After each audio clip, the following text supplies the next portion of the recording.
Hi friends, today I'm going to come up with a discussion on a company called IFFCO, through which if we understand, a major part of our revenue is what we get from this company called IFFCO. To understand it better from the CRM's point of view, I've already shared two videos on the payment terms, the different type of information that we get about payments. Similarly, today I'm going to talk about Incoterms.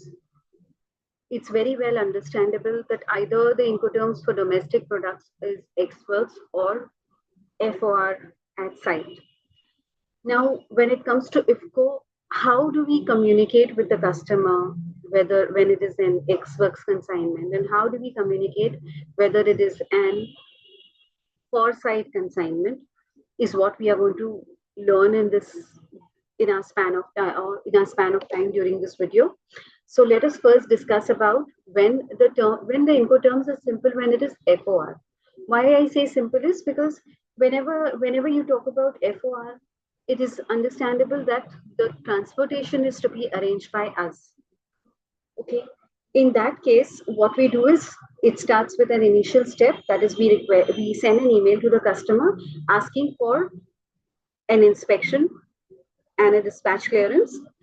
You will always get IFFCO with an inspection and dispatch clearance subject line, because we don't have anything like payment. Normally, the payments are always with a credit term of maybe 15 days, 21 days, depends on the equipment and depends on the clause that has been agreed by our sales team. So, first is sending an inspection call to the customer where we ask them for an inspection thing, and we've clearly mentioned that the material will be dispatched within a span of time after we get dispatch clearance from them.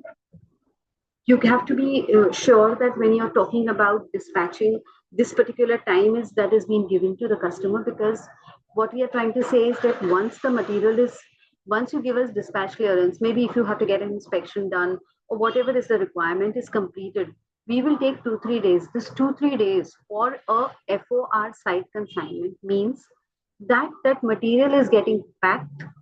That particular material के लिए we are arranging transportation.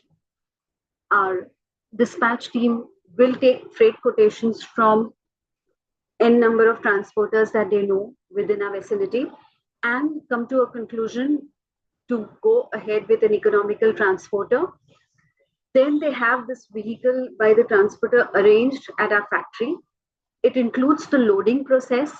It includes generation of our final documents and relieving the vehicle, getting the vehicle, carrying that material from a factory to the IFFCO site, that is largely our supplies to Paradeep.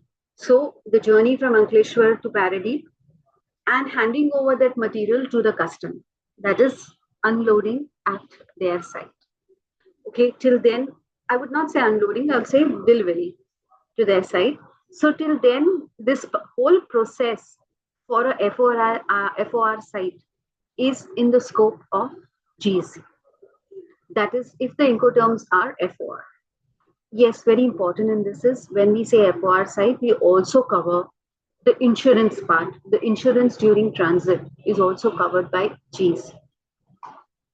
So whenever there is a consignment that is an FOR consignment, all we need to get is a dispatch clearance from a customer. Like I'll give you the example over here. This is the distributors that we had supplied to them this year, where we are saying that when we say the distributors are ready, they simply give us dispatch clearance saying that inspection will be done at their site and it will be inspection is waived. That is, there won't be any internal or third-party inspection at our factory, and they simply give us dispatch clearance. What we do is we go ahead and inform our factory team to go ahead and dispatch them. There is an internal procedure that takes place which I have explained earlier, how they will go about the dispatch team until the material is delivered to their site. Okay, so that is what is an FOR site condition when it comes to IFFCO. So that's about this particular Incoterm. Thank you for having me today. Have a nice day.